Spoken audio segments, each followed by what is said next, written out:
নমস্কার, নিউজ ভ্যানগার্ডের এক নজরে 25 আপনাদের সকলকে স্বাগত। আমি সুপ্রীতি রয়েছে আপনাদের সঙ্গে। শুক্রবার ছিল বিশ্ব রক্তদাতা দিবস। এই উপলক্ষে রাজ্যভিত্তিক অনুষ্ঠানটি সম্পন্ন হয় রবীন্দ্র শতবার্ষিকী ভবনে। উদ্বোধন করলেন মুখ্যমন্ত্রী মানিক সাহা। উপস্থিত ছিলেন স্বাস্থ্য দপ্তরের সচিব কিরণ গিত্তে সহ স্বাস্থ্য দপ্তরের আধিকারিকরা।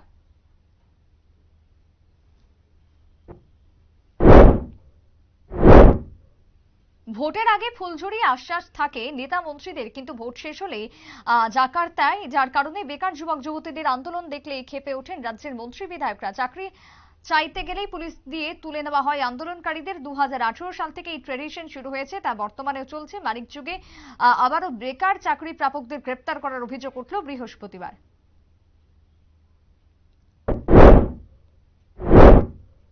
ঝাড়ঝাড়ি গ্রামে দুঃসাহসিক চুরি সংঘটিত হলো 2 নম্বর ওয়ার্ডে। ওয়ার্ডের প্রাক্তন পঞ্চায়েত প্রধান খলিল আহমেদের বাড়িতে চোরের দল হানা দিয়ে লুট করে নিয়ে যায় নগদ 2,60,000 টাকা সহ স্বর্ণালংকার।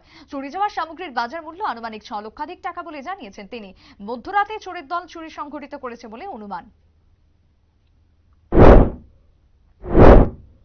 রক্তের স্বল্পতা মেটাতে গোটা রাজ্যে শুরু হয়েছে রক্তদান শিবিরের কর্মসূচি। বিশেষ করে গত কয়েক মাস নির্বাচনের কারণে বন্ধ ছিল রক্তদান কর্মসূচি।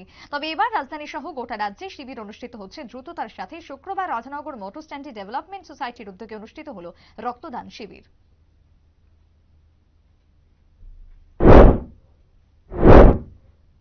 গোটা রাজ্যে তপশিলি জাতিদের জন্য বিশেষ পরিকল্পনা হাতে নিয়েছে তপশিলি জাতি কল্যাণ দপ্তর। মূল লক্ষ্য দেশের অগ্রগতির সাথে এগিয়ে নিয়ে যাওয়া গোটা দেশকে। লোকসভা নির্বাচন শেষ হবার পর আগামী দিন কি কি কর্মসূচি গৃহীত হবে সেই বিষয়ে শুক্রবার অনুষ্ঠিত হলো বৈঠক।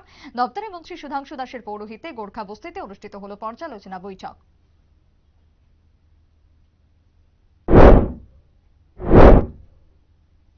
চলতি মরশুমে ঘরোয়া ফুটবল আসর শুরু হচ্ছে 17 জুন। তৃতীয় ডিভিশন দিয়ে শুরু হবে মরশুম। অন্যদিকে 18 জুন থেকে শুরু হবে মহিলা ফুটবল আসর। তার আগে শুক্রবার ত্রিপুরা রেফারি অ্যাসোসিয়েশনের উদ্যোগে অনুষ্ঠিত হলো রেফারিদের একদিনের ফিটনেস ক্যাম্প। 3 জন মহিলা রেফারি সহ মোট 50 জন রেফারি অংশগ্রহণ করেন ফিটনেস শিবিরে।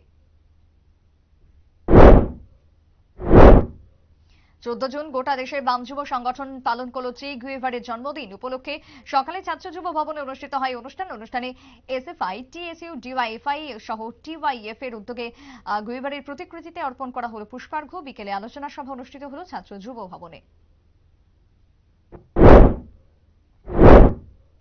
জমি সংক্রান্ত বিষয়কে কেন্দ্র করে উত্তপ্ত হল সাব্রুমের মনুবনকুল এলাকা। বৃহস্পতিবার 2 যুবকের মধ্যে প্রথমে কথা কাটাকাটি, পরে সংঘর্ষ।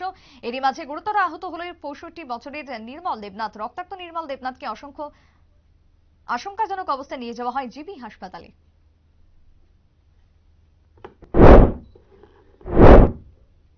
7 বছরের নাবালিকা ধর্ষণ কাণ্ডে মূল অভিযুক্তকে 20 বছরের কারাদণ্ডের আদেশ দিল খোয়াইয়ের বিশেষ আদালত।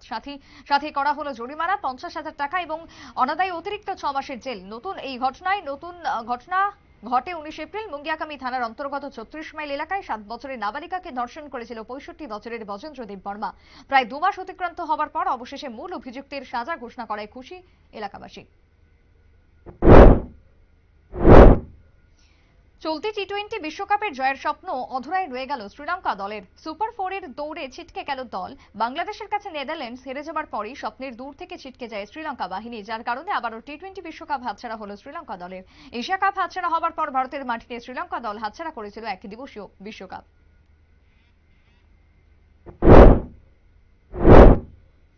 ডিডব্লিউএস দপ্তর থেকে ঠিকাদারের মাধ্যমে যে স্ল্যাব তৈরির কাজ চলছে তা অতি নিম্নমানের। অভিযোগ উঠে এলো গোলাঘাটি বিধানসভা কেন্দ্রের কাঞ্চনমালার মুসলিম পাড়া এলাকা থেকে। এলাকার মানুষের অভিযোগ ছিল স্ল্যাব নির্মাণে সিমেন্টের পরিবর্তে বেশি পরিমাণে দেওয়া হচ্ছে বালি, যার কারণে ব্যবহারের অযোগ্য হয়ে পড়বে এই স্ল্যাবগুলো।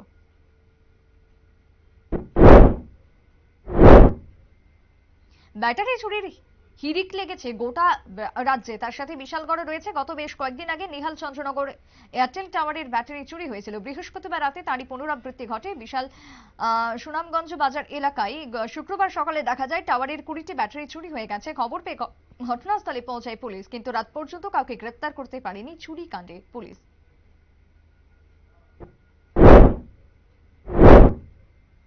হিরে যুগে এই রাজ্যে সামাজিক অবক্ষয়ের ঘটনা কতটা অমানবিক হতে পারে তা বিশালগড়ে মানুষ এবং ব্যবসায়ীরা প্রত্যক্ষ করল। নেশার টাকা জোগাড় করতে গিয়ে বাবা শ্রাদ্ধের জন্য অর্থ চাইল নেশা কারবারিরা। ঘটনা বিশালগড় বৃক্ষমোহনী এলাকায় সনাতন ধর্মের শেষ সম্মানটুকু বিসর্জন দিয়ে রানীর বাজার এবং আগরতলা বর্ডার গোল চক্করের দুই যুবক অর্থ রোজগারে বেরিয়েছিল। বিশালগড় ব্যবসায়ীদের হাতে ধরা পড়ে এবং পরবর্তীতে তাদের সেই ফোন দিয়ে অবশেষে ধৃতদের আটক করে তুলে দেওয়া হয় পুলিশের হাতে।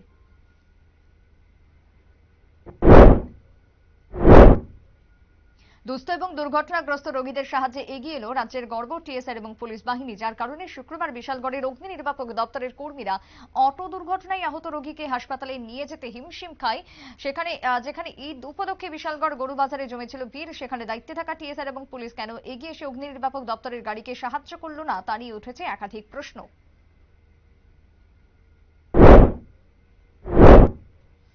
ফরাসি ওপেন টেনিসে ব্যর্থ হয়েছিলেন নাদাল। পরিকল্পনা ছিল উইম্বলডন খেলবেন, কিন্তু তার শুরুর আগেই মাঝপথে নাম তুলে নিলেন 22টি গ্র্যান্ড স্ল্যামের মালিক রাফেল নাদাল।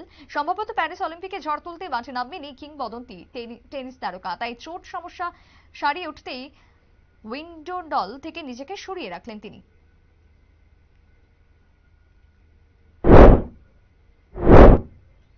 গণহারে চলছে বৃক্ষচ্ছেদন, ভবিষ্যৎ প্রজন্মের জীবন অনেকটাই সংকটের মুখে, যার জন্য প্রয়োজন হচ্ছে অধিক পরিমাণে বৃক্ষরোপণ। শুক্রবার প্রাকৃতিক দুর্যোগকে উপেক্ষা করে উদ্বোধন হলো উত্তর ত্রিপুরা টিম্বার মার্চেন্ট অ্যাসোসিয়েশনের অফিস কক্ষের উদ্বোধন করলেন বিধায়ক বিশ্ববন্ধু সেন। তাছাড়া উপস্থিত ছিলেন অ্যাসোসিয়েশনের সভাপতি মহন্ত নাথ।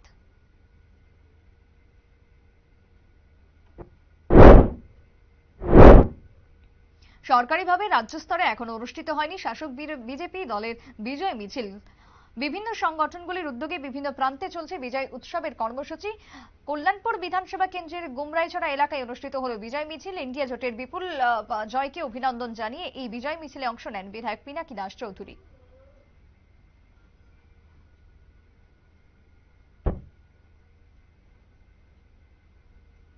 লোকসভা নির্বাচনের পর রাজ্যবাসীর কল্যাণে 51 পীঠের এক পীঠ মাতা ত্রিপুরেশ্বরীতে গেলেন বিশালগড়ের বিধায়ক সুশান্ত দেব।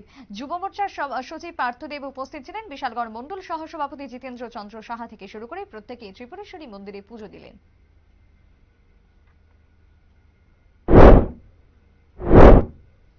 গোটা দেশের সাথে রাজ্যেও সোমবার দিন পালন করা হবে পবিত্র ঈদ উৎসব। এই উপলক্ষে মুসলিম ধর্মাবলম্বী মানুষদের মধ্যে পরিলক্ষিত হচ্ছে খুশির ছোঁয়া। তার পাশাপাশি গরিব দুস্থদের মধ্যেও চলছে উপহার প্রদানের অনুষ্ঠান।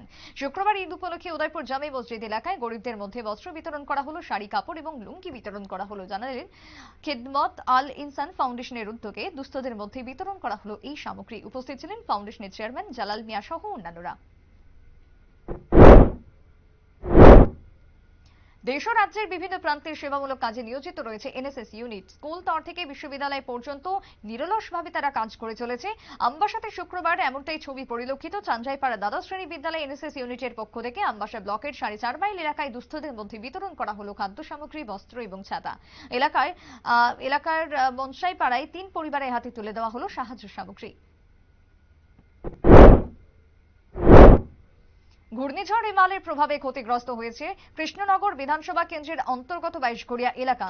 ঝড়ের কারণে কবরস্থান সংলগ্ন বেশ কয়েকটি এলাকার গবাদি পশু নিহত হয়েছে এবং তার সাথে ক্ষতিগ্রস্ত হয়েছে পরিবারের। বিকাশ দেববর্মা সংশ্লিষ্ট এলাকার বিধায়ক অর্থাৎ মন্ত্রী বিকাশ দেববর্মা এলাকাবাসীদের আশ্বস্ত করেছেন ক্ষতিপূরণের, কিন্তু এখনো পর্যন্ত কোনো ব্যবস্থা হয়নি। আশ্বাস ছাড়া কিছুই মেলেনি, এমনটাই ক্ষোভ অভিযোগ এলাকাবাসীর। 14 জুন গোটা বিশ্বে পালিত হচ্ছে বিশ্ব রক্তদাতা দিবস। এই দিবসের অঙ্গ হিসেবে শুক্রবার কমলপুরে অনুষ্ঠিত হলো রক্তদান শিবির এবং সংবর্ধনা অনুষ্ঠান।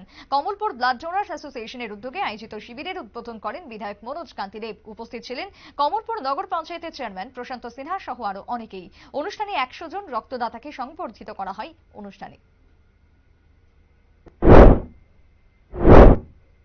মঙ্গলবার রাতের মুষলধারে বৃষ্টিতে ধসে গেছে টিলার মাটি, যার কারণে দেবঝরা এডিসি ভিলেজের অন্তর্গত কলাছড়া এসবি স্কুলে যাবার রাস্তাটি পুরোপুরি বন্ধ হয়ে গেছে। কি পরিস্থিতি তৈরি হবার ফলে যাতায়াতের সমস্যায় পড়েছেন এলাকার মানুষ। প্রশাসনের কাছে দাবি উঠেছে দ্রুত রাস্তা মেরামত করে জনসাধারণের চলাচলের উপযোগী করে দেওয়া।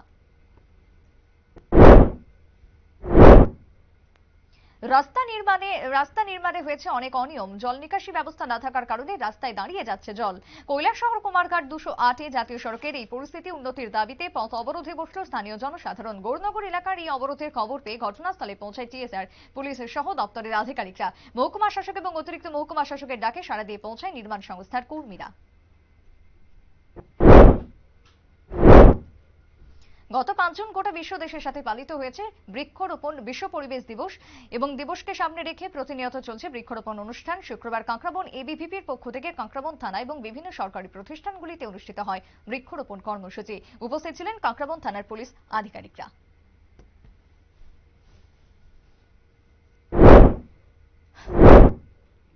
এখনকার মতো এক নজরে 25 পর্যন্তই। পরবর্তী নিউজ আপডেট এবং দীপেনের সাথে টকশো দেখতে চোখ রাখুন শুধুমাত্র নিউজ ভ্যানগার্ডের পর্দায়। নমস্কার।